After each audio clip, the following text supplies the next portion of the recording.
Oh, do you do that before everyone? Just like, get the blood flowing. I'm so I the feel opposite. good today. I took LSD today. oh, perfect. I did. Hell yeah, that's awesome. just a little bit. All right, here we go. Shit's about to go down. I'm feeling something in my spirit. Chats and Tatts with Aaron Della Vedova. I am stoked to announce that Sullen Clothing is now a sponsor of the show. I've known Ryan and Jeremy for 20 plus years. Amazing human beings, huge supporters of the tattoo community. If you're a tattoo artist and you want to do a t-shirt design with Sullen, you can send that over to design@sullenclothing.com, and they would love to see what you've got. Again, thank you, Sullen, for your support. Thank you, Ryan. Thank you, Jeremy. And now back to the show. Hello, friends. Welcome back to Chats and Tatts with me, your host, Aaron Della Vedova. Today is an exciting day for me. I've got a gentleman on the show with me today who is a famous YouTuber. I'll just say it. He's an extreme eater on YouTube. He has some other channels where he's a little more personal, but that's the big one that he's known for. But really, and I'm very interested in that. I mean, if you see some of the feats this guy has been able to do, it's mind-blowing. But his life story is also mind-blowing, and that's really the part I'm even more interested in. So, without further ado, please welcome my guest today, Erik Lamkin.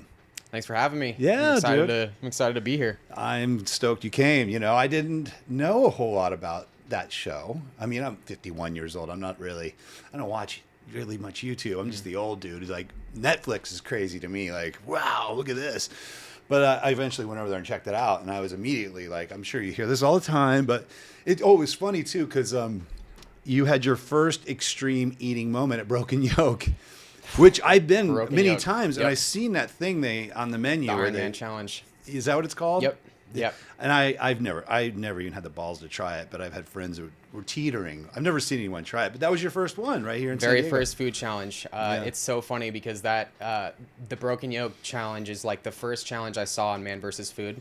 And when I saw that, I was like, Adam Richmond, San Diego, like one day I have to try it. And then, you know, I never imagined that I would be actually doing it years later. And not only did I do it like for the first time, I think I've done that food challenge like 4 or 5 times, just like in various videos over the years. But you know, shout out to the Broken Yoke. You know, yeah, shout out to the Broken. Like that was the first place I'd ever been that I saw a food challenge on the menu. I didn't really understand what it was. I'm like, what? If you eat the whole thing, you get it for free, and you get your name on the wall or something. I was like, what is this? You know, that was probably 20 years ago when I first saw it. Oh, wow. I can't believe they've had it for that long. Maybe not 20, 15 for sure. Yeah. Right down in PB. It's right 12 eggs, 2 1-pound biscuits, and the 12 eggs are covered in chili cheese.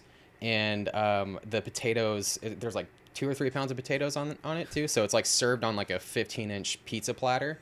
And I mean, I've been doing food challenges for such a long time now, but it's always so funny when they bring the food out, and everyone in the restaurant, it doesn't matter what they're doing, they just stop everything they're doing, and they just it's dead silence, and they just stare at you. Like they stare at the person bringing it out, and when they put it in front of me, they're like, what is this guy gonna do here? And then I do it, and then they're like, standing ovation. Yeah, standing ovation, or just like, I don't know what to think right now. This is wild. So it never gets old. Oh, I was going to ask you that. Does it ever get old? But you know, and I want to get more into your life and what kind of life you've had to get you to this point. But maybe since we're on the subject, I mean, let me just ask you straight out. What's in your opinion, the hardest one you've ever done? The one that really you were like, this is the one. This is the big one. Yeah, it's funny because I've been doing this for... See, I had that challenge I just talked about was in 2013, so can't believe it's been 10 years. It'll be 10 years in a month that I've been doing this. So I did it in July or August of 2013. So, so it's actually funny because I've done so many challenges over the past 10 years, and the challenge that's actually the hardest in my opinion actually was not the challenge after my first one at Broken Yoke, but it was the one that because I did that Broken Yoke challenge, and I was so like, oh, that was so easy. This is like, it was easy. You thought that was easy. Yeah, it was easy because I did it alongside my cousins, and they ordered theirs, and I was eating some of theirs off their plates after they were done with it because I was still hungry. So I was all cocky after that one, so I did another one after that. And I can't really remember which. I think it was a sushi challenge at a sushi restaurant here. But then I had 2 challenges under my belt, and I was like, you know what? I'm gonna try. I'm gonna try to eat this gigantic sandwich, and it's at a place called Fat Sal's, and they used to have a location in PB, and I think they closed it down. But it's called the Big Fat Fatty, and this is like still to this day. I have a photo of me in front of the sandwich, and it's a 12-pound sandwich, and the actual sandwich bun it's like a 27-inch like garlic roll, and they throw every possible imaginable like topping on top of this sandwich. There's like pastrami meat on the bottom, there's chicken fingers, there's French fries, there's jalapeno poppers, there's fried eggs, and it's all in a sauce. And I saw this thing online, and I actually think it was on like Jay Leno or something like that. It was like he has like a segment called like Real or Fake, and it was like one of those ones where it's like it's real, you know. And so I was like, oh, that's cool. And I Googled it, and it was a food challenge, and sure enough, it's here in PB. So I had 2 food challenges under my belt, and I was like, oh man, I can take that down, no problem. And I ordered that sandwich, and they set it down in front of me, and I'm like, oh shit, this is not going to end well. 12 pounds, dude. Yeah, I was 12 pounds. Like to kind of put it into perspective, like the Ironman challenge at the Broken Yoke, that was probably around like 5 or 6 pounds. Yeah, pounds. Is that how you kind of gauge things when you do this? It's really by weight. It's just capacity, yeah. Like calories. It doesn't matter what it's made of so much. Right. It's more just sheer weight. Yeah, because all that food going into your stomach is pretty much like that's all you're really kind of gauging, you know, how difficult it's going to be. It's mass. Yeah. So, but I didn't really know how. I thought it was between 10 to 12, and I'm like, I should be fine, you know. You just doubled what you did before. Yeah, I thought I was going to be good, but I got halfway through the sandwich, and I remember biting into a jalapeno popper, and I'm not good with spice. I'm good with pretty much everything else, but spice always gets me. And I bit into this jalapeno popper, and I just had this wave of nausea hit me, and I'm like, nope, this is not going to end well. So I kept going because I was like, maybe I can pull something off.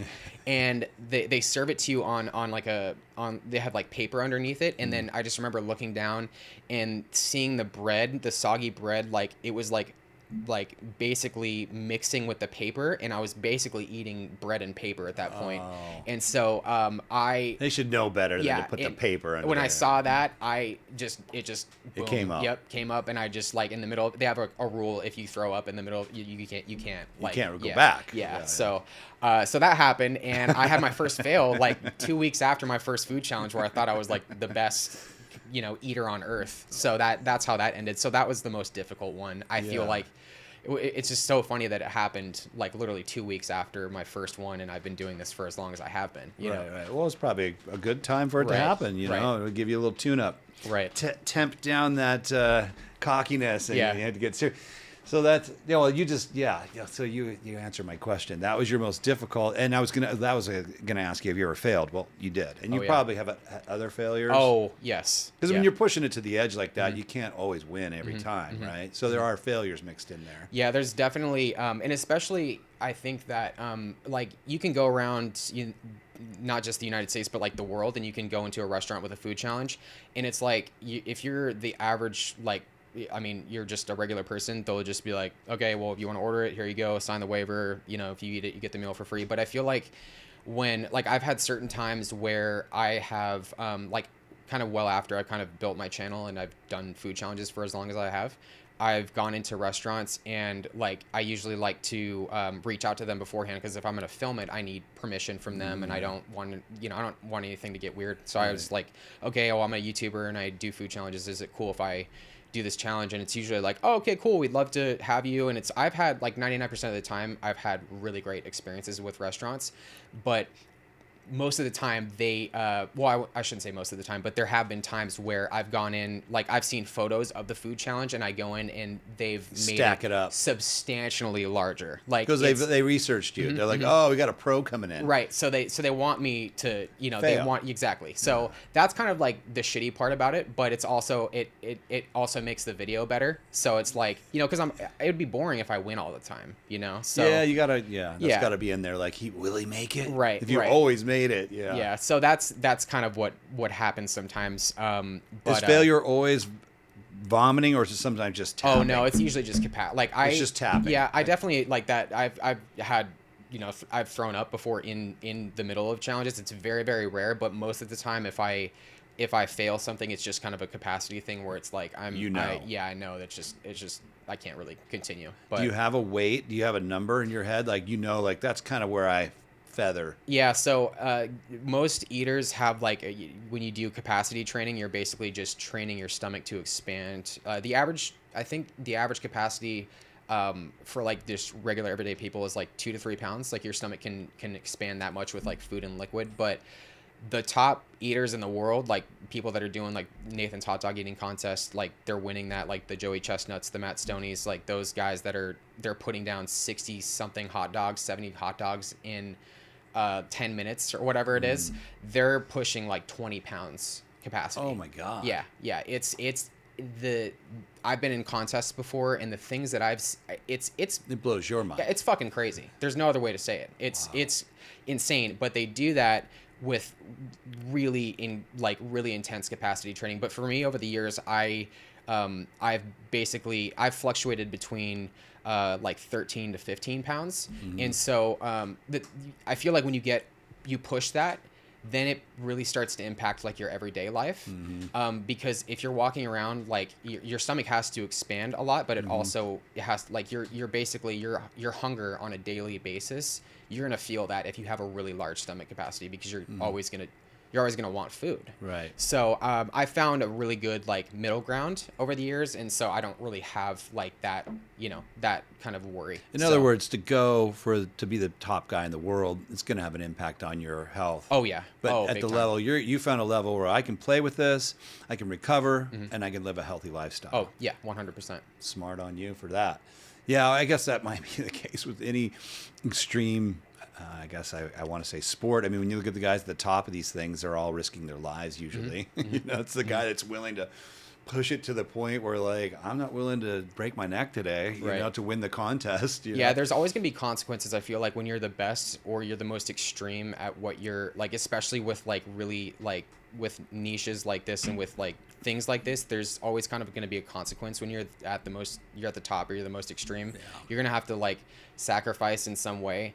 And so, but yeah, I mean, I've, like I said, I've done contests before, and it's wild when you see it in person, because you're just like Kobayashi, who's the guy, I'm not sure if you know who he is. He, growing up, that's kind of actually how I found out about competitive eating and eating stuff, was through, there was a MTV show called True Life back in the day. I remember that show. Yeah. And so they did one on, competitive eating, and he was the guy that basically mainstreamed, like, competitive eating contests, because he won Nathan's hot dog eating contest. I'm not sure if you're familiar with that. That's a famous one. Yeah, it's on the 4th of July every year. And so he basically, like, would sweep that contest every year. And every year he would 50 hot dogs, 60 hot dogs, 70, like, he would get up, and I'm not sure if he still does this, but he'll get up and he's just, like, ripped, like, six pack, just low body fat. He'll pull up his shirt, and you can see his distended stomach, and it looks like he's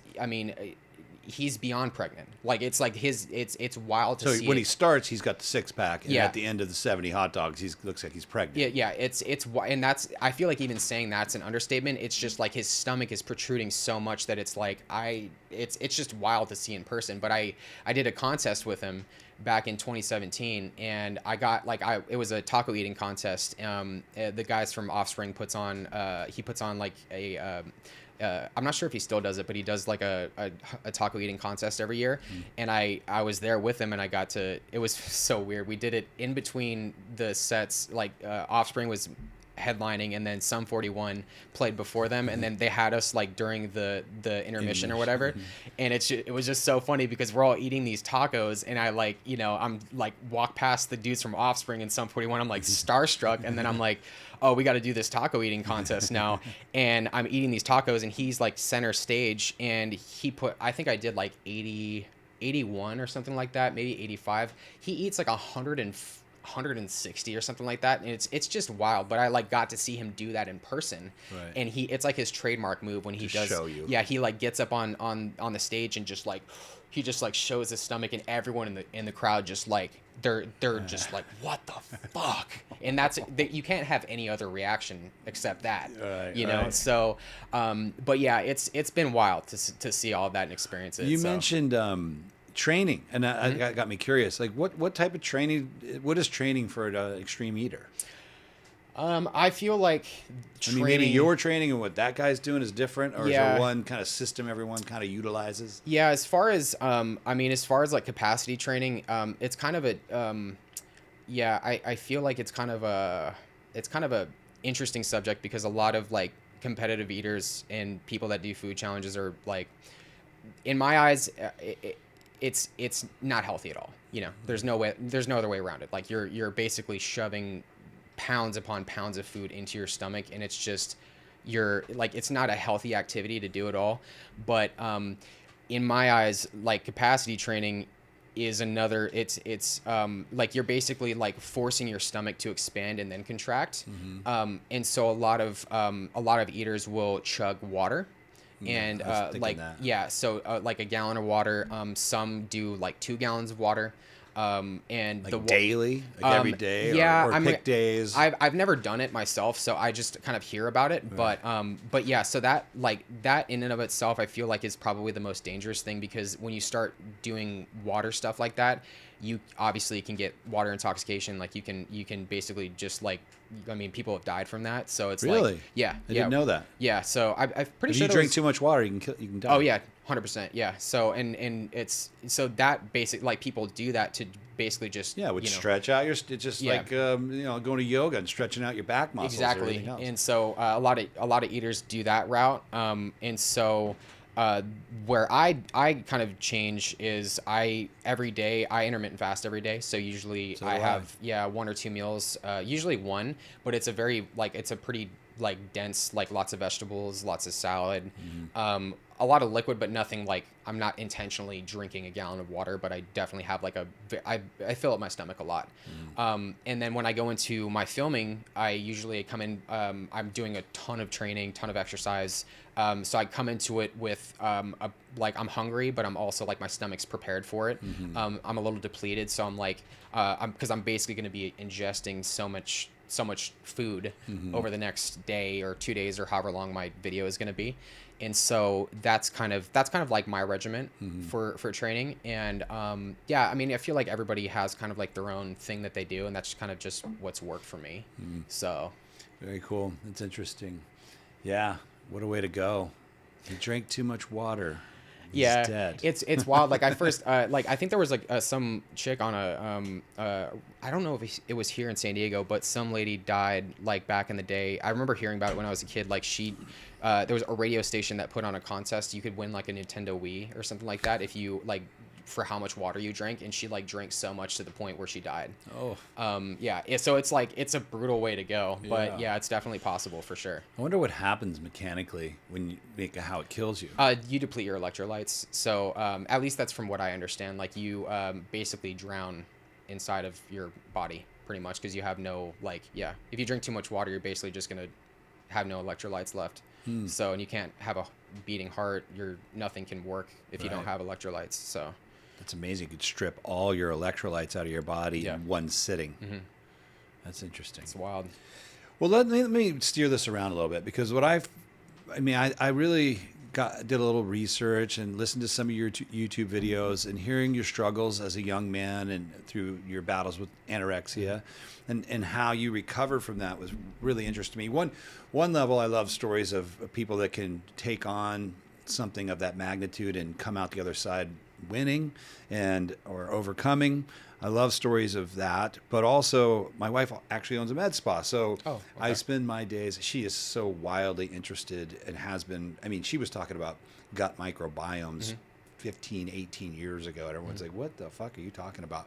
You know, she understood gut health and all this stuff. And so I've been around it a lot. And I heard some of that in your story as well. So what you've probably learned a lot about health in general, just recovering from that. So maybe walk us, we don't need to go deep down the rabbit hole, but I mean, what happened there? Yeah, growing up,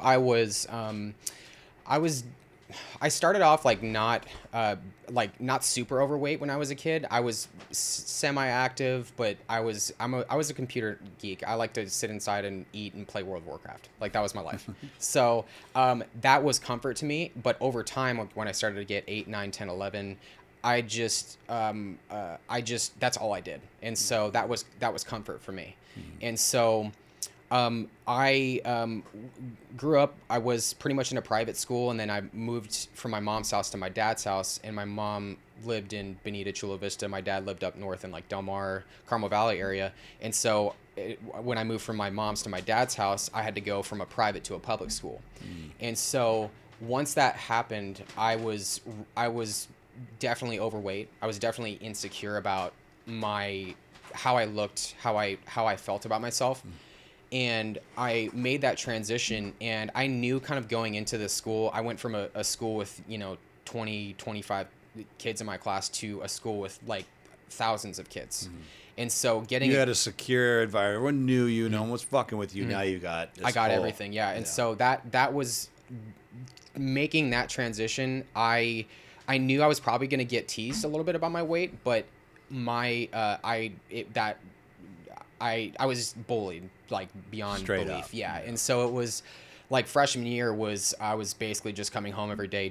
I was like, but I mean, bullying really, I mean, it impacts kids. I mean, it makes kids go crazy. And so, my dad had never really he was always kind of just like the kind of guy that was like, you finish all your food on your plate, kind of be a man. Like it's typical, Yeah. And so we went to, I had like a physical with my doctor that, sometime that year, and we go in, it was like, and I never really weighed myself or anything. And so, she kind of brings us into the office, gets my weight, gets my height. And then she kind of talks to my dad on the side, and they have this conversation, and then they both come over to me, and I'm sitting on the chair.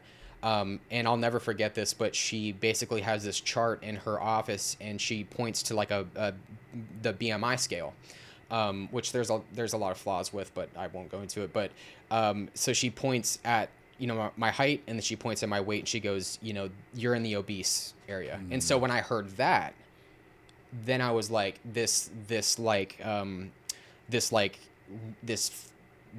was kind of like whoa, I was like, I knew I was kind of like heavy, but when I heard obese, I was like, okay, that's when I started to go, okay, there's something needs to happen. That's where the attachment to the idea of I'm going to do anything it takes to make that go away starts. And that's exactly what happened. My dad we went home that night, and it was the first time that my dad had ever had like a conversation with me about my weight. And I cried, it was just like, it was wild, like I had never had that kind of conversation with him before. And so when that happened, I went from waking up every day, getting a bagel with eggs, bacon, the whole deal with a Frappuccino, just eating whatever I wanted. But then I went from that to I'm eating nothing during the day. And I'm going to get home from school. I'm going to run around I'm going to go down to the field. I'm going to run around the field, and then I'm going to have a granola bar and some yogurt. I'm going to go to bed. And I did that every single day. And then I would go down to the park. I would do not just one lap, I would do 2. And then I would, the next week I would do the 2 laps, and then I'd do the stairs. So it basically just kind of built and progressed. Then I started weighing myself. Then I started counting calories. I started doing all those things at 14. That 14-year-olds, I feel like there's definitely a balance that needs to happen, but I was extreme. Everything was regimented. You're still extreme. Oh, definitely. You're an extreme type of guy. Yeah, You're just putting your extreme in the wrong direction. Now I realize it's kind of part of like who I am, but like I was obsessed. I was obsessed with getting to a goal. As you should be, though. I mean, to be bullied and then have a doctor tell you you're obese and have your dad sit you. I mean, That's a lot for a 14-year-old that's just trying to be accepted by society and be loved by everybody. And suddenly the whole world's telling you you're wrong. And then they don't have to tell you to fix it. You made that decision on your own. Yeah, it was, I feel like, and I've thought about this, obviously, I mean, I've thought about this a lot over the years, and I feel like it was just like, I feel most of my childhood, it was just like more of like I was rejected a lot. And so I felt like I couldn't really, like nothing I could really control, but this was the one thing I finally could control. Right. And it's a very common thing among people that have eating disorders, is that's like, that's their way of controlling what they can, what they can do. They can put food into their body, or they cannot put food into their body. They can control their weight. And that's just a very common theme. Yep. And so I finally found that control, but I, over the summer, from freshman year to sophomore year, I probably lost like, I want to say it was crazy. I lost like 30 pounds or something like that, 30, 40 pounds. And then I continued sophomore year, and I came back to school, and everyone was like, Eric, everyone was looking at me. Like, I finally got attention from the cool kids. Girls were looking at me.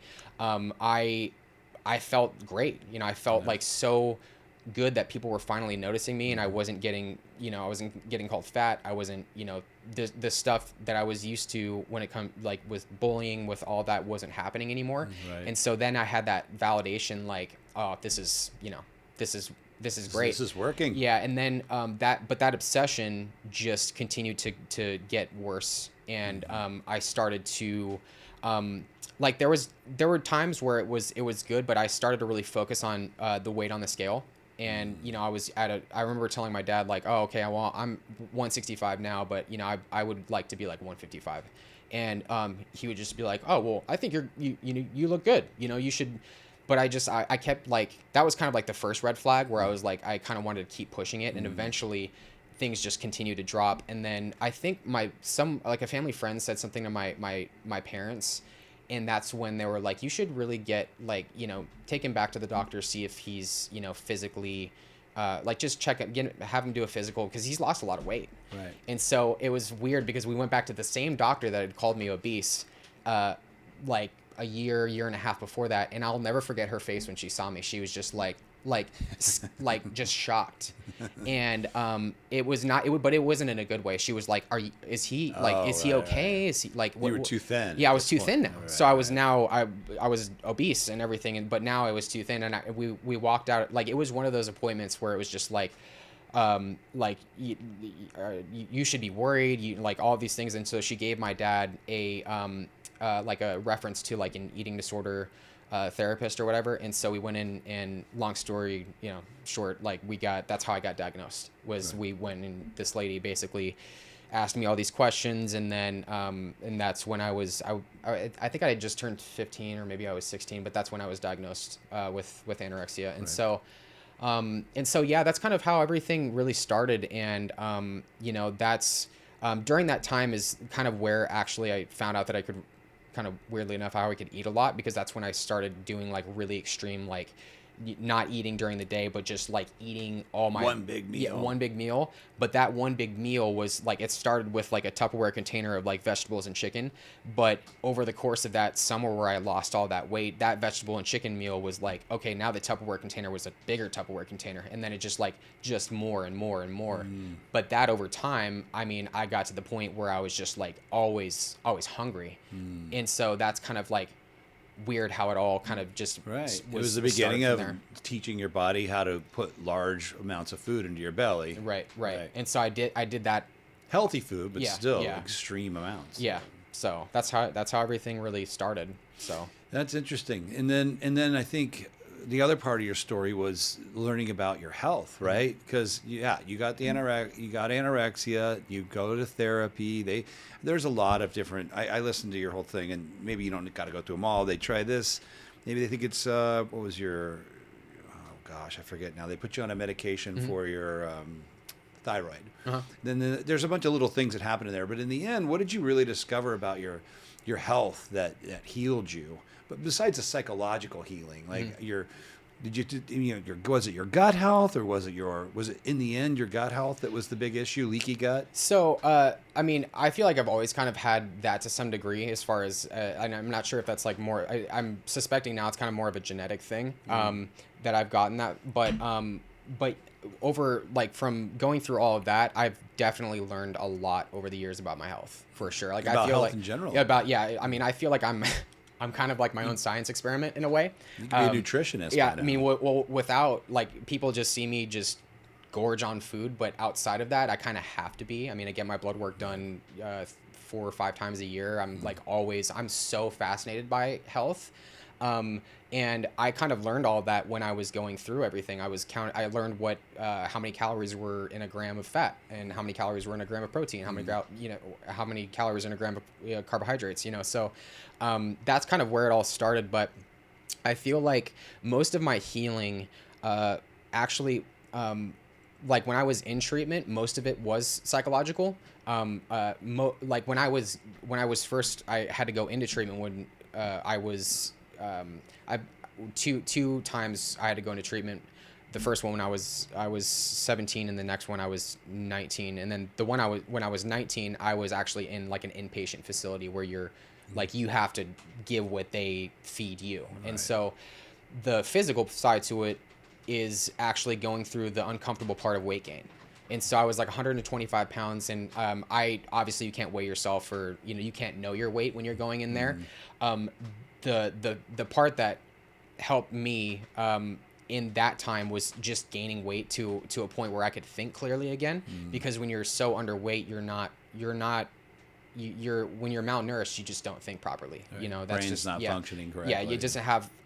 You're just not getting enough nutrients. You just like that's just the way it is. But once I got to a healthy weight, then I feel like once like that psychological part of realizing that the weight gain, something that I had feared for such a long time, that's kind of what helped me realize that the weight that I had gained, like I never, like nothing about me changed really. Like the thing that I had feared the most was something that wasn't something I really should have feared in the first place. Right. And so that psychological part really helped me out the most. And I've been in therapy a lot, and I've been around a lot of being in inpatient treatment and everything. I was around a lot of people with other addictions as well. And I feel like especially with eating disorders, it usually revolves around irrational fear of some sort with food. Right. And I was around people that if certain colors of food were touching, they couldn't eat anything on the plate. If like people just really, really odd things. And I've seen kind of like how those irrational fears kind of manifest in just different ways with people. But for me, my irrational fears were just thinking that if I ate too much food, I would just become the kid that I was obese back in the day. That was like the thing that was just always in my head. Makes perfect sense. You were traumatized. Yeah. And I mean, just that. I don't think people take that into account as much as they should. Like when you're that age and your peers bully you or just even don't accept you, it's massive trauma. We're tribal humans. We're right. meant to be in a small groups, probably no more than 200. And now we live in this wild society. I don't know what you call it, the nuclear family and all this. And now you got to go to a school. There's 1,000 kids, right. and there's always going to be a percentage of them that are going to fuck with you. And then they did, and that now you're not accepted by your tribe. I mean, that seats in you. And then you're like, oh, I can fix this. I just don't gain weight, and then you just push it too far. I didn't want to cut you off. I'm just thinking out loud, but it makes perfect sense, I guess is what I'm saying. It doesn't even seem that complicated. I can see the whole picture unfolding. Yeah, I've done a lot of thinking about it over the years, and I feel like my childhood definitely played a huge role in how how this all kind of panned out. And I feel like the more I've learned about addictions and mental illness, especially, like if you have trauma during your childhood and you have stuff that kind of just it fucks with you, and you have that kind of you never really deal with it, it's like for me, if I never would have gotten that, if I never would have been diagnosed, if I never would have had the weight issue or anything like that, I feel like it would have manifested in something else. And I feel like I would have I could have been a drug addict, I could have been a lot of other things could have happened, and it could have gone a lot worse, and so I'm really thankful to be where I am at today, you know, because I'm very happy with my life. I'm very fulfilled in a lot of different ways. And I get to do, you know, a lot of great things. I get to do amazing things like this, and I get to meet a lot of great people, and it's worked out really well. That's the pot of gold in the rainbow, right? Right. It worked out, and oftentimes trauma does push us into situations that are horrible, but if we can get through them, you end up in this more powerful place, and having gone through something like that gives you insights and wisdom that you would never have and other people don't have. I mean, you understand things about yourself that I'll never probably understand about myself, because you went through such an extreme event that you learned to heal yourself from. That's cool, dude. Congratulations. How many years has it been since you've been feeling like you're back on track, and when did it all really end? Well, as far as that, I mean, you're 29 right now. Yeah. That kind of like last part where I had to go actually like to an inpatient facility, that was in 2013. So 6 months after I was released, like that 6 month period of time was when I was like kind of got out of the hospital. I was, you know, in the real world again, and I just had this kind of like newfound kind of like, wow, like I can kind of like do things regularly again. And so 6 months after that was when I did my first food challenge, and then after that is pretty much when I kind of began the next phase of my life, really. Right. So about a decade now. about a decade now in this new phase. That's rad, dude. I think that's such a great story. Congratulations to you for having the courage and strength and wisdom and people who loved you around you. That's whoever they were, mom, dad, and friends. Kudos to them as well. Yep. But now we're in the next chapter. And this is an interesting part of you too, I think, which is people may not know that don't follow you, but you're an athlete. I mean, you've done Ironmans. So extreme eating comes into your life, and now you're also training for, I think you did a lot of triathlons and marathons and Ironman and all that stuff, which that's the funny thing I think about your story is you see a guy eating the entire McDonald's menu, and then he's running a marathon, and you're like, wait a second here, these two things that can't happen, right? But you do both those things. Yep. Yeah, it's funny. It's funny because it's you see something like that where you think someone has no discipline, and then it's the complete opposite where it's like there's all that discipline. So with my story and everything, I was exercising a lot as like throughout all of that process, and then like I went through with periods the wrong intentions, and then just not really ever, you know, taking it seriously, but just doing it for the wrong intentions. This will help you lose, exercising to lose weight. Exactly. Basically. So now, over these past 10 years, it's become a strong passion in my life, triathlon. And I was actually big into powerlifting actually from 2013 up until, I mean, I still lift pretty frequently, but from 2013 until mainly, actually, I would say like 2018, 2019 was like really strong into just lifting weights, but also doing, I've been a road cyclist since I was in high school. So it's like, I really like riding bikes. That's like always been like my main primary passion. And so in 2019, I actually, I listened to the David Goggins Joe Rogan podcast when it first came out, the first time he had him on.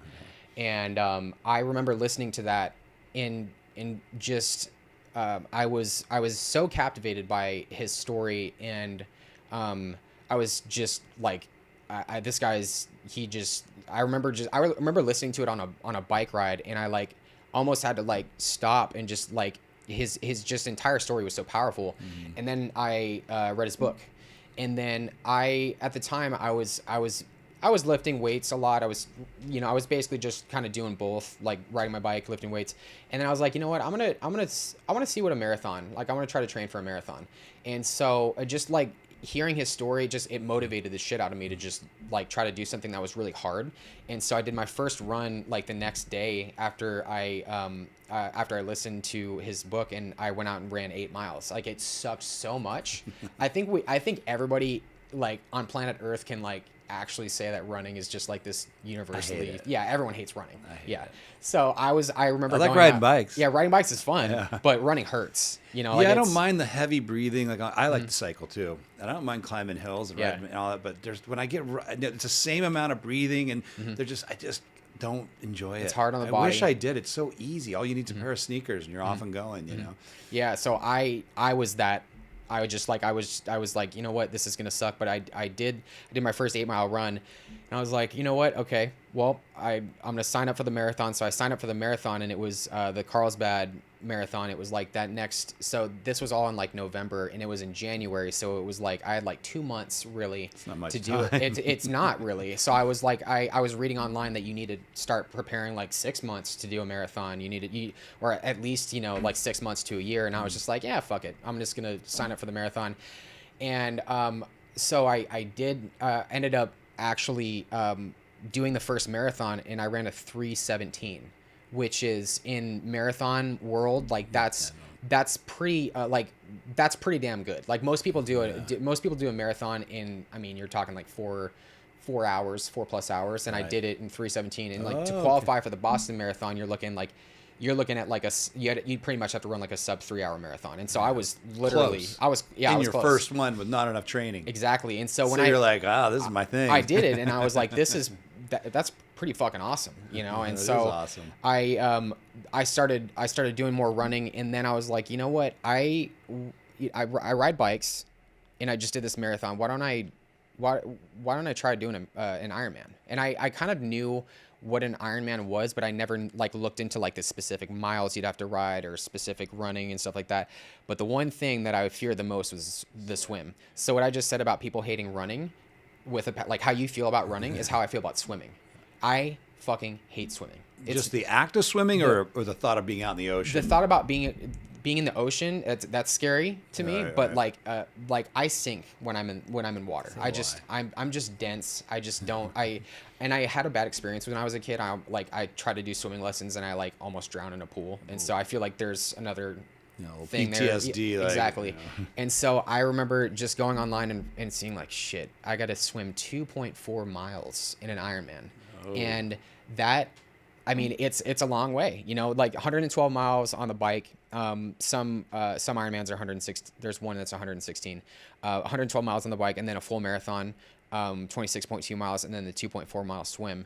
And so all of 2020, or at the beginning of 2020, I was like, you know what? Fuck it. I'm going to sign up for it. So I signed up for my first Ironman, and that was right when the pandemic really started. And so I couldn't find a swim coach. There were no coaches anywhere. I called a bunch of people, and they're like, I have like a private pool somewhere. I could maybe try to get you in, but everything was so weird because it's like, you know, in order to get, you know, one-on-one coaching, you kind of have to like be with somebody, and no one really, I couldn't really find anybody. And so over the next couple of months, I essentially I got in the pool, and it sucked so much, but I basically just like crawled, you know, I crawled across and I eventually kind of built, I don't even want to say it was like a base, because I didn't really build a base. I just like, I pretty much just, I did what I could do.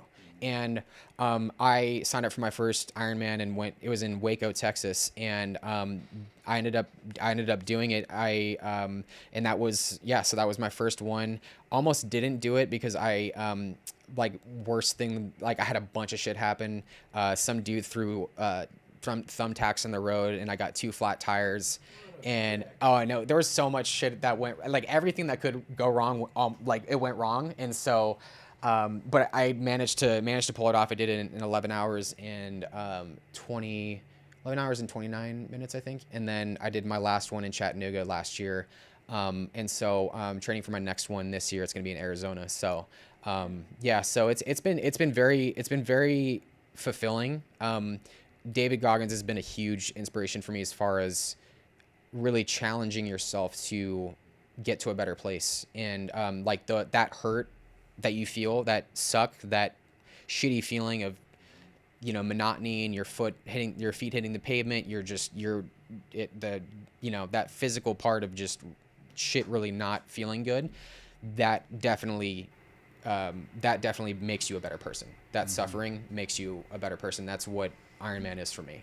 So Suffering is weakness leaving the body. exactly. That's a good quote. I mean, it's true. It's a good one. Yeah. You definitely have some David Goggins energy, dude. Just sitting here Thank you. talking to you, you're inspiring me because I would like to work out more and do some of these things. I do my yoga, I lift my weights, I try to eat well, but yeah, you're a powerful dude. You're a determined dude. Thank you. You put your mind to shit and you don't back down. I like that. Yeah, but some things though, it's I feel like everybody has, everybody has things that, I mean, still to this day, swimming terrifies me. It's one of those things that I mean, I was almost going to do one in Florida and I see ocean swim and I'm like, nope, no way. Like I just psychologically, it's a fear that it's an irrational fear of mine that I'm out there. Is it though?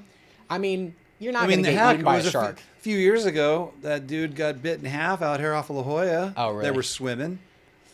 All I'm saying is it can't happen. Aaron, you're not making me want to do an Ironman. Sorry. No, it's but I at least can say that's relatively. I mean, you're still doing the swims. You just do one in a freshwater lake.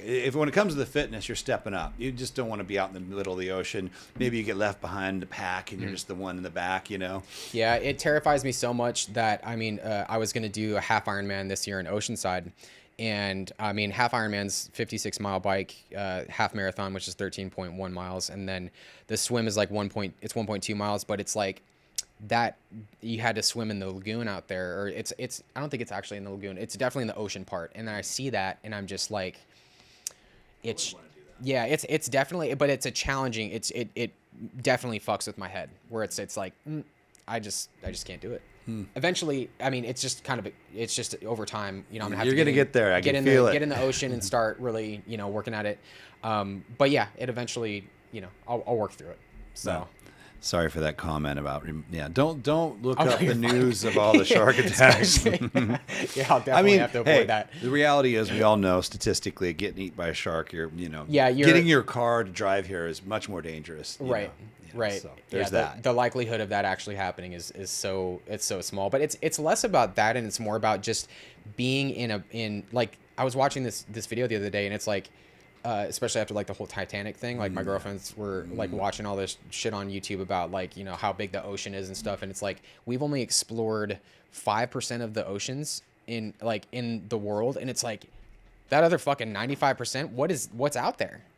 It's wild. And when I have shit like that in my head where I'm like I'm going to be out there in the dark ocean thinking about that 95%, how there's, all this potential shit that could come up and eat me alive and the darkness of the water. It's just, I mean, my first Ironman, I was in Waco, I was swimming in a river and I couldn't see my hand in front of my face. It was just murky green water. And that it's terrifying. You just don't know like what's going to be But at in least front of you. in that river, you do know there's nothing in there that can eat you. Yeah. It's more of just like that feeling of just like, oh, this is so weird. I get you, dude. I surf and I like to be around others when I surf. Whenever I'm totally alone and a little ways out, I look down. I think the same thing. Just like, because it's true. There could be a big old shark down there that just wants to see what you are. Yeah. Give you a little tap. It's Again, I'm not helping you. You'll get through it. You'll get through it. Well, on that note of being a guy that seems to really like to fucking push the edge, and you're an athlete, you're an extreme eater, I like to hear about people's lifestyle. What's a day in the life for you? Not a day where maybe you're competing. That's its own story. But like, obviously, you are a guy who's constantly training. You're very organized. You've got your show you've got to produce. So you're a successful person. What is a day in the life? You got a strict routine? I'm assuming you probably follow. Yeah, I'm very regimented with my fitness. But I'm also very regimented with my content as well. So it's like when I'm doing like larger projects, larger videos, like if I do like a 72-hour challenge, or if I'm doing like my girlfriend and I have our second channel, I work on that as well. So we have like larger form content. It's definitely something that takes like not days to produce, it takes weeks. And so I'm a one-man show. I film, edit, produce all of my own stuff. And so yeah, but it's a lot of work and it's very time consuming. So it's usually like I'll be up super early. Usually around 6:37. I'm working from usually 7 until noon, and then that's where I'm training usually from like 12 to 4 or 12 to 5. Damn, 4 yeah. or 5 hours a day. And after that, 5 to, I mean, if I need to get extra work done during that day or whatever, I'll usually work from like 5 to 7 or whatever it is. But that's pretty much, I mean, it's regimented. It's probably really boring to the average person, but that's kind of like I working on my videos or I'm training. So, and I usually just one day off a week. So I was going to ask you, take one day. Yeah, that's what I've really started to prioritize or try to prioritize more over the last couple of years, because YouTube is very like, it's a lot of work, but it's also like, as a content creator, it's important for your mental health to be able to like kind of like take a step back sometimes. And a lot of people, and myself included, get so tunnel visioned into just go. I have to post all this at this time and just do this, like, just over time, I feel like it's a lot, because it's not like I have a 9-to-5 job where I can, clock in and clock out. I don't have to worry about it off. Yeah, I don't have to worry about it for the weekend. I can just, but it's not like that. It's like where I live is where I work, and it's so I've had to really, prioritize that a lot. Boundaries. Yeah, it's very, very important, and especially when it comes to like what I do now, where it's like I have videos that a lot of people are seeing. It's like I feel like I give my best work when I'm at my best, and when I'm tired and I'm like just not motivated or anything like that, I definitely don't give my best. And so that's where I've really put a lot of work into. So I am very regimented, but I'm also regimented about the time off. Yeah. Or the relaxation or the break. Yeah. Right. Yeah, that's so true, man. As a creative, I've had many a day where I was in my studio trying to figure out, art is like puzzles, especially tattoo art, because it's not only art, but it's art that has to fit. And I do large formats. It has to fit the body. Every body's different. It's like this puzzle. And you just get to this point where you're banging your head against the wall and getting more and more frustrated. And I'll just take a day off. And then sure enough, walk in, and in 10 minutes, I'm like, there it is. It's that break to let the mind rest. Yeah, the brain is so fascinating, because it's like I feel like like writers, especially like that whole writer's block thing, where they're just so immersed in whatever they're trying to create that you just almost like you can't, it's like the brain doesn't want to keep going anymore. So it's like that time off and that reset definitely kind of, it helps a lot. And so yeah, it's very, very important. So that's something I definitely prioritize a lot. So yeah, that's kind of like what a week looks like for me. I kind of figured you'd say something. I mean, to do all the things you're doing, it's going to have to look like that. You're not getting all that done and training for a marathon and running your YouTube or an Ironman and running your YouTube channel and helping your girlfriend with her. You're not getting all that done without that schedule. Yeah, I'm really now, like, this year has been very like, this year's been crazy, because for like, up until like I would say like the past couple of years, I've been weekly uploads, at least once a week on my main channel. And it's weird, because YouTubers kind of fall into this like this, I don't want to say it's like a trap, but everybody feels like they have to do a certain thing a certain way because it's always worked that way. And so for me, I always thought, I got to do a food challenge every single week, and that's just the way it needs to be. And from 2017 until last year, 2022, I don't think I actually missed 1 week in 5 years. And so that's the schedule. 1 a week, 5 years. Yep. And that was a lot of stress on me, because it's like it's not like I could just go out and just eat everything on the Burger King menu. I can't believe you never took a freaking month off and went on a vacation. Yeah, I mean, well, we were able to travel. Like, we travel, and my girlfriend and I travel, and we go. You got to be out on your vacation, cracking one off. Yeah, but it's like you got to get content when you're traveling. Yeah, so it's like you don't really work get vacation. to it. Yeah, exactly. It's just like, right. And especially I can't believe you hung on for 5 years. Yeah, it was a long time. But it's like I was just consistent. Did you get to the point where you'd be like, well, tomorrow's my day. Yep. You Yeah. know, just like that guy that's to go to the coal mine. Got to get in that coal Yeah. mine, make the money. Yeah, except that's like a really like I feel like that's a very physically, demanding thing to do. It's like this is physically demanding, but not like that, And you got to get in front of the camera and you got to be Yep. like, I'm happy to be Yep. here today, even though you're like, I actually don't want to That's the do other this thing. right now. That's not a lot of people understand that. Right. Because I got to be on. Yep. You Yep. know? And if you're not like if you kind of just like force that you can only force it for so long. People sense it. Yeah. And I eventually got to the point where it's just like I can't. You got to keep find doing something that excites you, right, for it to work. I mean, in anything in life. I mean, YouTuber's one thing, but nobody's really really wildly successful at something that they don't really bring them a lot of joy and excitement or interest or novelty or something. That Yeah. sounds like you're reinventing yourself and finding that novelty within the extreme eating environment. Yeah, I mean, at the end of the day, I feel, and I'm sure you can relate to this too, because you're so like you're so good at what you do, and this is like your deal. Like we're talking, we're about to do this tattoo, and you've done so much. It's like it's so fulfilling, and I'm like I feel like you can relate to this too. It's like it's so like I find myself just like so like telling myself I'm like so grateful to be able to do something that I love, and also make a living doing that thing. It's wild. Like sometimes I'm just like I have to like just like this is crazy to be able to do this. And I make videos about food. I'm eating all this food, but it's like those videos are like kids coming up to me. Like my girlfriend and I were at Universal Studios a few months ago, and it's like kids are just like, "Oh man, can I get a picture?" It's like these little kids and their families, and they're like, "Oh, we all watch you," and it's like it's wild that like that can make people happy, and I can enjoy what I do, make a living doing what I do, and I'm happy doing it, and I can help other people be happy too, and it's very rewarding to do. And I'm sure you can relate too, because your work changes people's lives, and it's cool to be able to have the same mutual connection. Yeah, we do have that connection, and sometimes I gotta, I've been tattooing for 30 years. Some days I gotta shake myself out of it and remind myself of that I got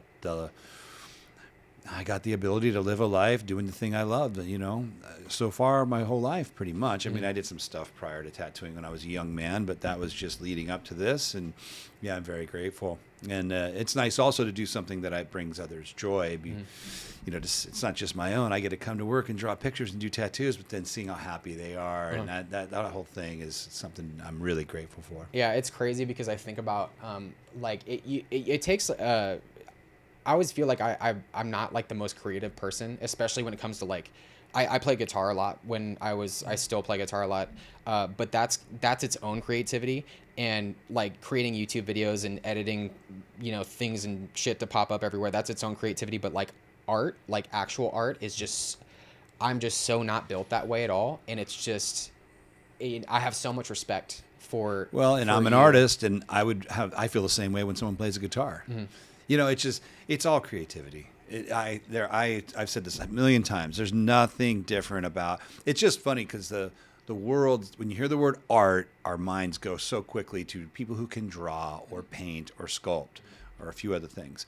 But I don't see it that way at all. I think human beings at our core are just creative entities. Like we are born to create, and sometimes people who are sick or depressed, they stop that creative process. But if you watch any healthy human being, they're creating something.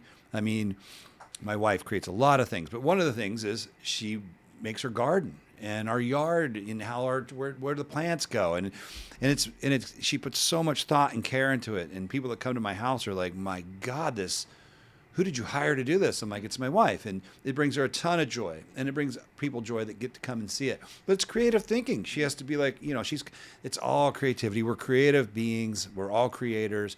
It's just a matter of finding your outlets and where you want to dump that stuff, and definitely find one, because in my experience, people who don't find their creative outlet, I'm not going to say they're fucked, but they definitely seem to be not as fulfilled as people who do. So find your something, man. Learn to play an instrument, garden, draw pictures, there's 100 new other outlets I'm not even thinking of right now. Even training for a marathon.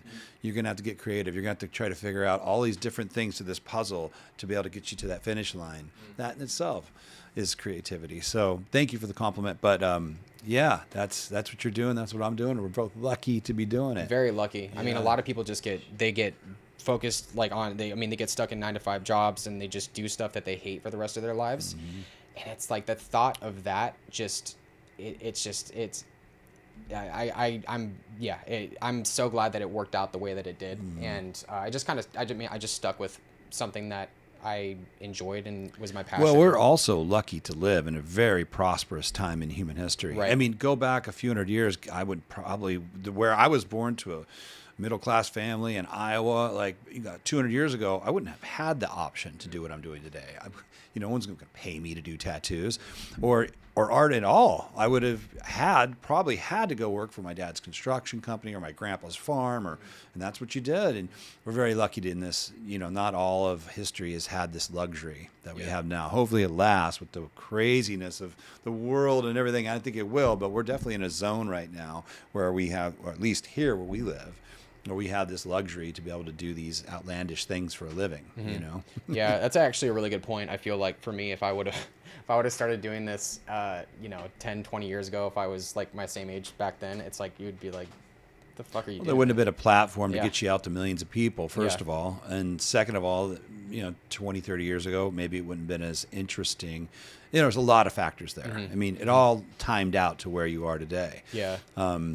But yeah, we're very lucky because there's this, and not even us today. I mean, you go to other parts of the world, there's so many people that I guess as I get older, I just have to really start telling myself, Aaron, you're not that smart. You're not that creative. You're not as big of a genius as you think you are. You just have to be born in the right place at the right time, and then you took advantage of those opportunities. There are people in this world today that are twice as smart as me, twice as creative. They just happen to be born in some poor country somewhere where those options are not on the table.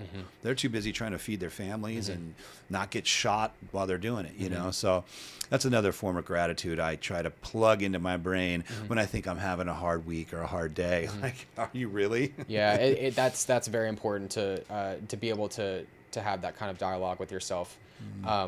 Yeah, I think more. I definitely need to be better with it, but I mean, I definitely. Well, we all fall into our relative reality, right? Right. And so our problems are big to us. It's important to zoom out and realize that our relative reality is in the top 5% of the planet. That's our average day. We live that well here. And I'm saying maybe I mean United States or maybe I mean Southern California. But yeah, I think that's something I think it's important to mention, and it's something I do. It helps me a lot when I'm stressed. I remind myself of that. I zoom out and I think of all those people that are struggling, and then suddenly I'm like, okay. I should be grateful. Gratitude. So Yeah, I used to hate that word so much. I mean, but my girlfriend's really helped me out a lot because it's like, I mean, my way or my shitty day. It's like I had a video a couple months ago where it was like I put so much time into it. I spent weeks editing it. The filming was brutal. I was just like, but I was so confident that this was going to be like a banger. It was going to get millions of views. And YouTube has like a ranking system, so it's like when you post a video, it's like 1 out of 10, 2 out of 10, 3 out of 10, 4 out of, like, so basically just 10s being the worst, 1s being the best. And it was a 10 out of 10. And I was so pissed off, frustrated, just so irritated about the entire thing for like a day. And actually it was like longer than a day. And she was just like, babe, you get to do what you love. You are like you have to kind of like step back and just think about the bigger picture here. Like you get to do what you love, and also make a living doing it. And like 90 whatever % of people out there don't get to have that, so it's kind of like sometimes it just sucks so much that you can't really take a step back and think about it like that, and you kind of need someone else to kind of just kind of guide you in that way. And so I'm very lucky to have her for for stuff like that, because sometimes it just the shitty feeling is just so much that you're just like, fuck gratitude, I don't want it. It sucks, and so it does. But we all have to, you still have to let it out. Everyone needs a bit of time to be like, fuck, this sucks. I put a ton of work into this thing and it didn't work out. You can't skip that part.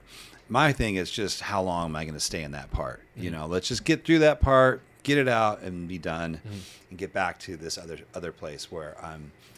It's attachment. How long are you going to stay attached to a failure? How long are you going to stay attached to an idea before you realize it doesn't serve you? That's a great way to look at it. Yeah, it's you just got to learn to let go. But that's something that's the practice of enlightenment, I guess you would say, is the people that can do that really, really quickly, I would say, are relatively more enlightened than the person that has to hang on for a month. They're still brewing about it's over. It's a month ago, So it's something I always tell myself too. I allow myself to get pissed, and then I'm like, and I literally say this in my mind, like, okay, how long are you going to stay here? Because you're leaving this place. At some point you're going to let go, and you're going to be at peace again, and you're not going to care anymore. So why not just do it now? Why wait a week? Like, I can do it. I'm in charge. Who's in charge? I'm in charge. Okay. Now I'm done. Next, Yeah. I don't always do it that well, but that's a game I play mentally with myself when I get like that. Yeah, that now next is like it sounds so easy when you say it, but it's like still your mind just wants to go back to that thing where you're just like fucking so mad about it and you want to hold on to it. But that practice of moving forward is for me, I feel like it's finding something else that I'm also focused on at the time and driven by. That is what I try to gravitate don't towards. sit on a couch and try to let go of something that's pissing you off. You're not going to be able to. You're not. You got to get up and just move forward towards something that brings you joy. It could be a date night with your girlfriend. It could be playing with my kids. It could be going on a hike. It could be starting another creative project. Just move. Just move your surroundings. Get out of this surroundings physically. Get out of these surroundings and move. And you're right. It'll get you there quicker. Let me switch it up because we're going to take a break here soon because we're going to tattoo you today. I'm so excited, but also I'm like, ooh, there's just a lot of emotion for this one. So yeah, I was going to ask you because we're doing a snake, which might seem relatively just, a snake. I mean, it's definitely a cool looking snake. It's going to be on your chest. It's going to flow over onto your shoulder, down over here a little bit. We'll figure it out. But is there some deep meaning in there for you? Yeah, that's what I mean. Every time I like think about it or tell other people about it, it kind of it makes me pretty emotional. But I got my Phoenix back. Shout out to Dan who did my Phoenix back a few years ago. Guru.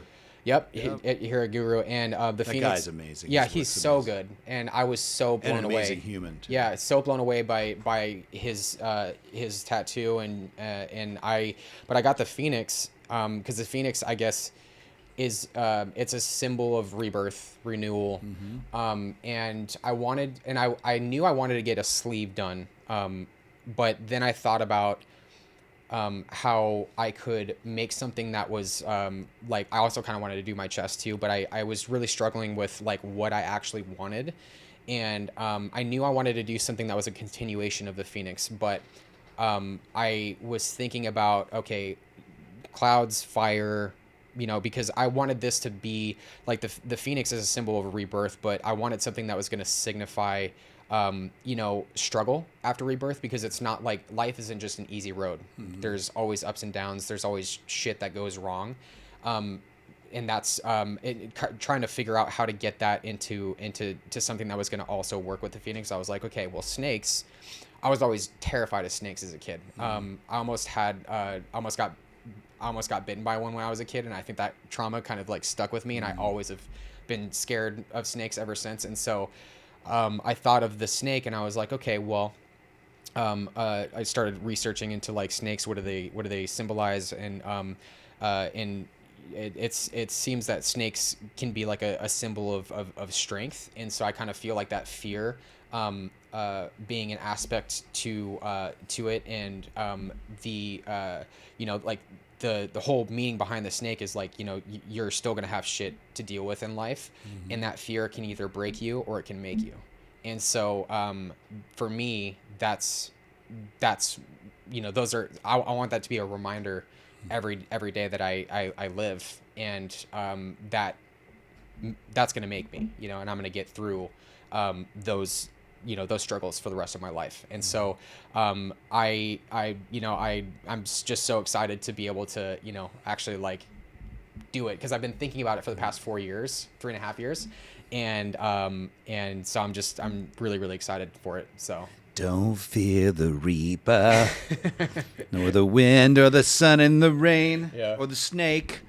Well, hey, look, snakes probably represent a lot of things. You can go down all the web, different cultures, different things. It's what it represents to you. Exactly. And if it represents that to you, then that's fantastic, because I would agree with you 100%. Fear, which doesn't exist, by the way, it's a human-created thought pattern. You don't see it in dogs and bears or fish or anything, just us humans. And there is one thing called primordial fear, which is different. That's when you're actually in a fist fight or someone's actually chasing you with a gun. Like but that's not the fear we're talking about. We're talking about the fear you feel when nothing's actually happening to you and everything's okay. Yet you're having anxiety and fear and anxiety and fear, and you're sitting in your house and there's food in the fridge and everything's okay, and you're going to go to dinner in a little bit with your girlfriend, and it's like, what the fuck is this emotion? Yeah. This is it's a plague. It's and I'm not immune. But I definitely I don't think anybody, human, it's I feel like it's kind of like, I don't want to say it's human nature, but definitely fear is I feel like it's impossible to not like to go through life and just not. If you've never felt fear in your life, then you are reincarnated. I want what you're taking. You are Buddha reincarnated. You're completely enlightened at that point. The person, and I think there are people that have lived on this earth who have done that. Many, not just Jesus, and I think Jesus did it, and I think Buddha did it, but I think there's been thousands of sages that have come to this planet who probably did do it. They're very rare to meet. I think I've met 2 in my lifetime. I wouldn't know unless I really lived with them for a few years, but from my experience, I think they were the real thing. But it's very rare. It's very rare. The rest of us, we struggle with this thing, and I don't know. That's cool, though, that it'll represent that to you. That's one thing that's great about tattoos is they are rad in that way. I mean, you're going to brush your teeth every morning. You're going to see that snake, and before you start your day, you've got that thought embedded in. And there's also something that it's once it's embedded in your skin, it's almost like the message runs deeper in your psyche, because the tattoo and what it represents is physically on your body till you die. So, and that's one of the reasons I love being a tattoo artist. And heck, I love meaningless tattoos, joke tattoos. I have a little bit of all these types of things. Oh yeah. I just think tattoos there's value in every category, but I also love very meaningful tattoos. And I have a bunch of those too. I have some very meaningful tattoos. And then I have, a cock and balls tattooed on my ankle that my son did on a snowboarding trip. That's awesome. So, but I love that tattoo because it's my son, and we were laughing, and it was one of the always greatest. Remember that. Yeah. So that, so no judgment, but this one's cool that it represents that for you.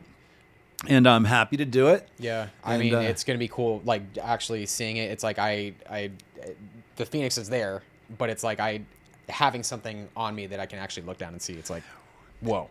And just so you know, today, I told you this already, but I'm gonna get this thing. The chest is the main component because there's not much that flows under your shoulder until you decide to actually execute that sleeve. And like we talked about, I set this thing up so that if you ever do execute that sleeve, which I think you will, the fact you've brought it up several times to me, it's gonna be in such a way that snake will continue down your arm, maybe some flowers and wind or fire, whatever happens next. So today's focus is to get the head on there and the beginning of the body, which rolls onto your shoulder. It's the show. I can't tattoo for many hours today. We'll get that thing outlined on you. And then our journey together, completing the tattoo, will continue after this. So that's today, everybody. I think we should take a break, get set up, do the tattoo. After that, we'll sit you down, ask how the experience was, and go from there. Sounds good. All right, brother. High five. This is awesome. Thank you. You're welcome. Hey everybody, welcome back. We're back. So this is kind of funny. So, I've been tattooing for 30 years, and the reality of tattooing is you do your best to draw a thing and make it work. And I have something here that's working, but as I went back there to make the stencil for Eric so we could continue forward to do his tattoo today, I just had this itch in my gut that was screaming out, this can be better. This can be better. What happened for me, just on a personal level, was I was on a vacation with my family, and Eric I'd sent him this. I'd sent it prior, but I couldn't deal with it till I got down to Cabo, and he had said, "Yeah, man, I love it, but the head's not making perfect sense. Here's a different head," And so he kind of gave me a reference. And I think because I was on vacation, I just kind of ripped through it, did something very similar to what he had sent me, which I'm going to show you guys in a second. It looks cool. But as I was in there making a stencil, I just was like, this isn't me. This isn't my art. And this is also can be better. I know this can be better. So I just had this epiphany moment. And one of the reasons I bring it up is I know a lot of tattoo artists listen to this show. And I think it's just an example of like, check in with your heart if you're going to be a tattooer. Where is your heart? Where's your commitment to your client? It should be 100% to them. If you have that thought, if they have that thought, if anyone's not vibing, it's like dating a girl. If anyone's not vibing, it's time to shake hands and say goodbye, or in this case, reschedule. But so after a little bit of talk, me and Eric were talking about it, and he agreed, like, you know, some of the aspects of the one I originally sketched, he's like, I fucking love it. And then the new one I drew, it's a little too stiff. And I think it's just, we just got to hit this a third time, and we're going to end up, third time's a charm. We're going to end up with the perfect, most badass steak. Either of these, that one would have worked, but I'm not interested in what works. I'm interested in that's my cutting edge of where I'm at as a tattooer. And I know you're here with me for that same reason. It's not just to be on my show. You're already a fan of my work. You want my best shit.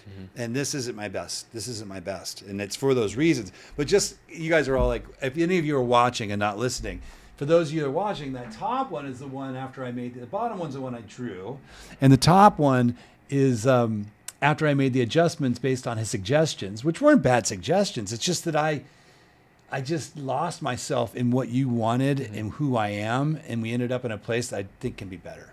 So for all those reasons, everybody, this little segue will be in the final edit. But what's really going to happen is Eric's going to come back here in about a week or so.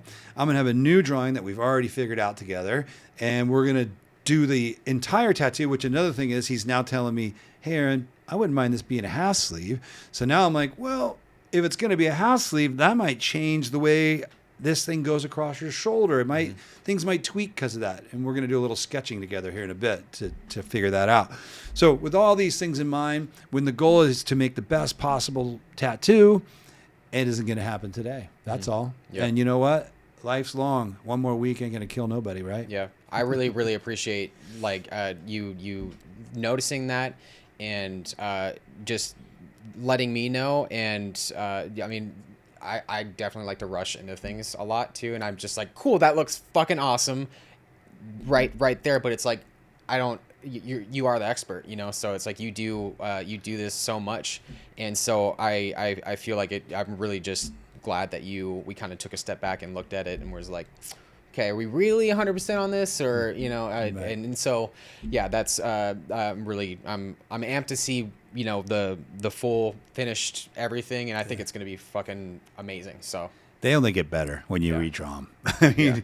I mean, I guess there is some that I've gotten to the peak where I'm like, I know I'm at my peak edge, and then the client's dragging me away from it for their personal reasons, and in those circumstances, I'll just back out of the deal. I'll just be like, I can't allow you to tear this down.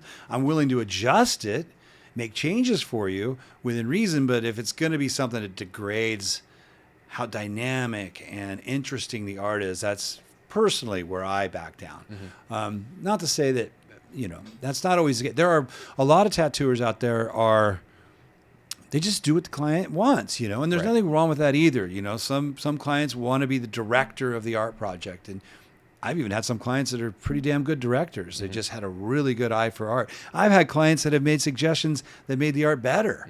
And they were like, dude, can you do that? And at first I'm a little ticked because I got to start from scratch, and then I kind of work with their idea. Next thing I know, I'm like, damn, they were kind of right. That's better. So it's a fine line. But in this case, you were perfectly happy with what we were about to do. But when I brought up the old sketch, it just clicked. I was like, I wasn't on my full. I don't think I was thinking as straight as I should have been when I drew that secondary sketch, because I was on that vacation. I'm like, I got to get down to the kids. They're at the pool. I better get this done. And now I'm looking at it, and it reminds me of that. So I mean, for being on vacation in Cabo and making that, I'm like, whoa, like it's crazy. Like it's impressed. I'm just Yeah. all kinds of impressed. So, but yeah, I think the final one is going to be. It's just going to get better. It's just going to get better. Cool, man. Well, that's, I guess, it. For you viewers, it will be 1 second, but for us, it'll be for today. We'll see each other in a week with the new, and it'll all be smashed together for all of you guys to digest. That's it for today, though. All right, brother? Cool. Boom.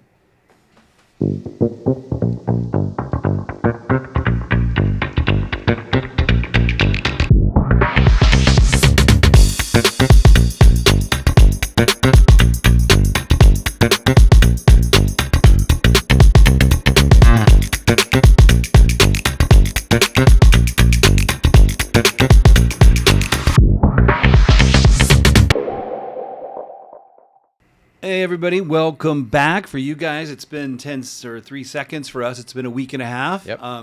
But we took that break. We, as you know, we hit a wall with the art. I was not feeling it completely. I could sense that Eric wasn't feeling it completely.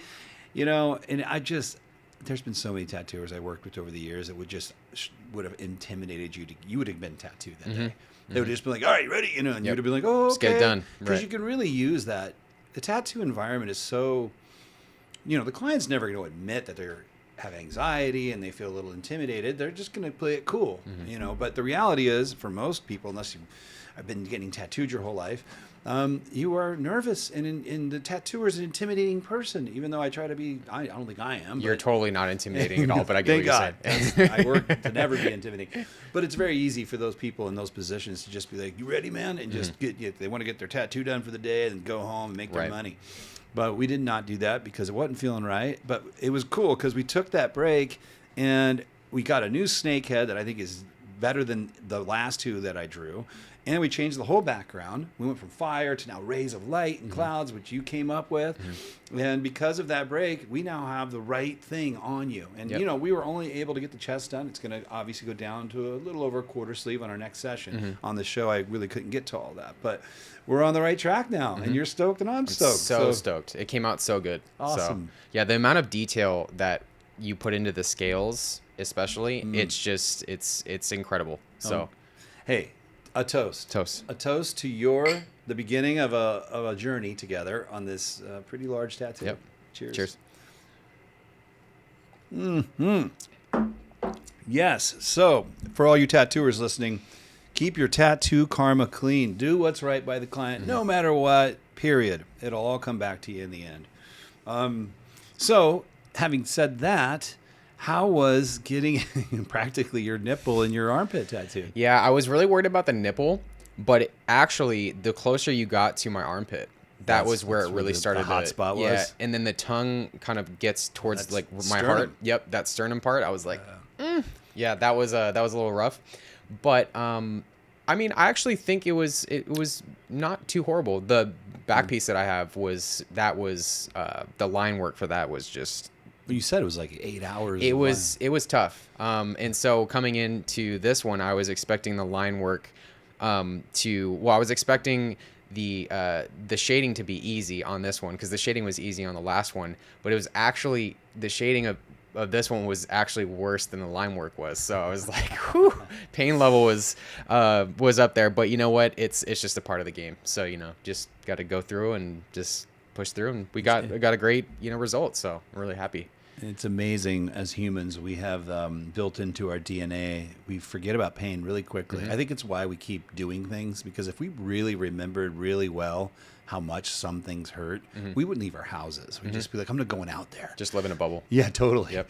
But, a few months go by and you're getting a new tattoo and then you sit down and you're like, why did I forget how much this sucks? It's funny. Yeah. I remember driving home from when I got my Phoenix, like everything completed. And I was like, man, it hurts so bad. I don't even think I'll ever get a tattoo again. And then I it healed up and I saw how it looked and I'm like, yeah, I'll probably get a tattoo again. And here we are, you know? So that's how it works. You forget about the pain and you're back in there doing it again. Yep. That's cool, man. That's cool. Well, Well, we're this episode's wrapping up, but before we go, what's next for you, Eric? I mean, you have a very successful YouTube channel. You're killing it. You've got a huge audience. It's obviously going well. You're doing your fitness and you're training for I believe it's a half marathon that you're getting ready for right now. My next Ironman is going to most likely be in November. So I'm training for that Yep. one. So that's obviously on the table. Is there any other bigger goals or dreams on the plate? Let's hear about that. Yeah, I've got quite a few stuff just in the future right now. I'm looking forward to. I'm always going to be doing YouTube. YouTube's like my primary goal. It's my passion. I have my second channel with my girlfriend. We're both foodies, so we do that too. But as far as what I am going to be setting my sights on now, I'm actually going to be creating my own sauce. It's called Wow Sauce in my videos. So I'll have my Wow Sauce and I'll go grab it from the refrigerator and I'll, put it on whatever I'm eating. And I started doing it. I'm a huge ranch guy. I've been like a huge ranch guy for like my entire life. And so a few years ago I was like, you know what, why don't I actually start making my own sauce? And so I put it in a, plastic container and I started like using it in my videos and I just started calling it Wow Sauce. And so, name. Yeah, I have this thing on my channel where when I really like something, I go, it's a WOW moment. I've been saying that for years. And so I thought I would just call this Wow Sauce, it just was fitting.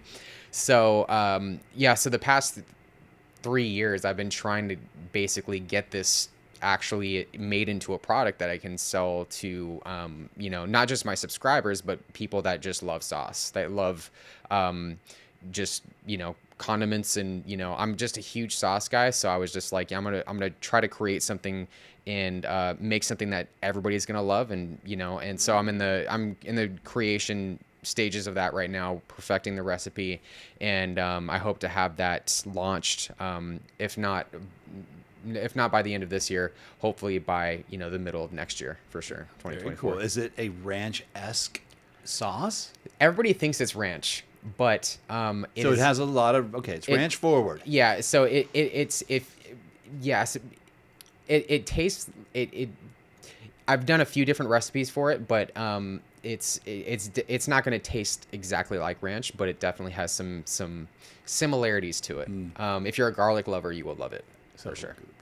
Garlicky ranch. Yeah, you're making me hungry just talking about garlic and ranch are the best things ever. Come on, the combination. Is it going to be like the healthy version though? Nope, not at all. Not at all. That's the thing. There's going to be a regular version, and then there's going to be like a low calorie version that you can buy, and then there's going to be like a dairy free version. And then I'm actually thinking about actually doing like a spicy version too. So like there's a bunch of different. There's a Wow Sauce for everybody. Mm-hmm. So don't forget about me. Yep, right? I got you. I am a saucy dude. Oh, good. What's your favorite sauce? Ooh, that's a tough one, isn't it? I love... What's the sauce they put on hot wings? What do they call that? Well, buffalo sauce. So you're a buffalo guy? Yeah, but when you mix ranch with buffalo, those two together, that's pretty magical. So this is the big question. Are you a ranch guy or are you a blue cheese guy? Blue cheese. Oh, no. But I like them both. But I definitely, I never get a salad with ranch. It's always blue cheese. Oh, man, I cannot. I think blue cheese just is, I have no idea why people actually eat it. I agree with you. Yeah. It's a cheese with mold growing inside of it. It tastes like mold. Well, I've never understood it. Check this out. I'm going, oh gosh, you would love this. I wish you could go with me. So I'm going on a vacation in a couple weeks. My daughter graduated from high school. Oh, cool. Very high grade point average. She's going to Berkeley. Super proud of you, sweetheart. Love you. And I wouldn't do something this gnarly, but she worked her ass off. I mean, she got into Berkeley, and I didn't really do much. It wasn't like I was the dad, like, where's this, where's that? She just did it on her own. So, nice trip.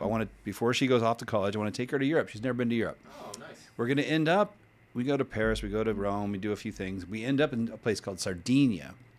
It's an island off of Italy, very large island near Sicily.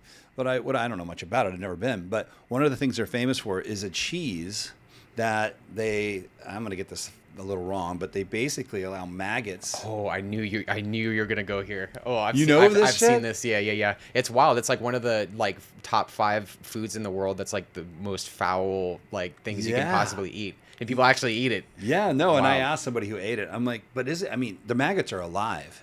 when you eat it. They're moving, and you eat the cheese with the maggots. So you're gonna eat it? I have to. Oh no! You have to let me know how that goes. And I asked the guy who ate it. I'm like, but is it?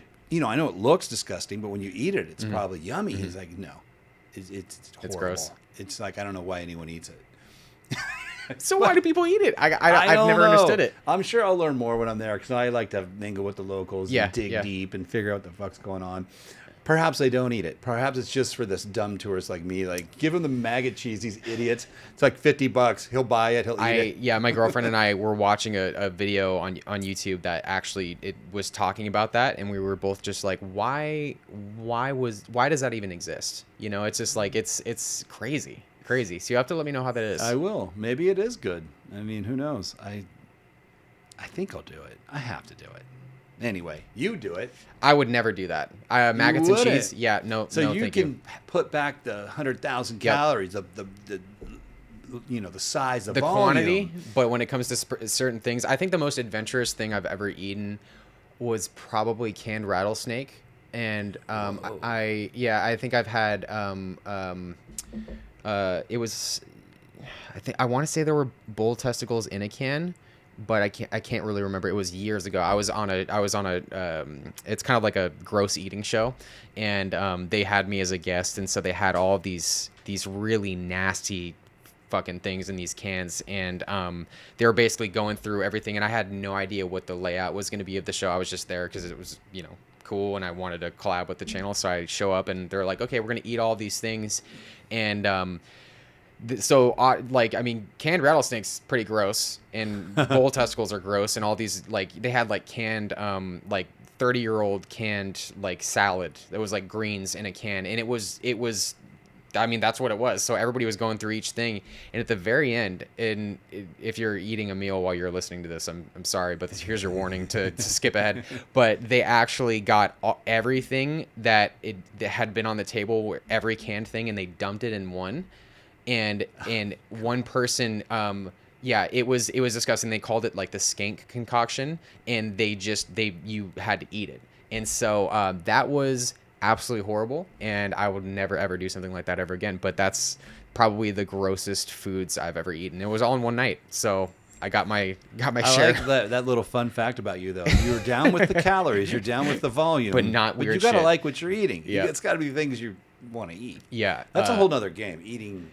I remember Fear Factor when they were making them eat. Oh yep. my god, the things they had. They do crickets and insects and just weird shit. Ugh, scorpions. I think they ate fucking scorpions. Yeah, time. it's weird though, because I feel like when you see stuff like that, you realize that we have it pretty good here. We have. Yeah. I mean, but then again, it's I feel like we definitely have it good in America when it comes to food. So yeah, we do. We're not eating scorpions for dinner or maggot cheese yet.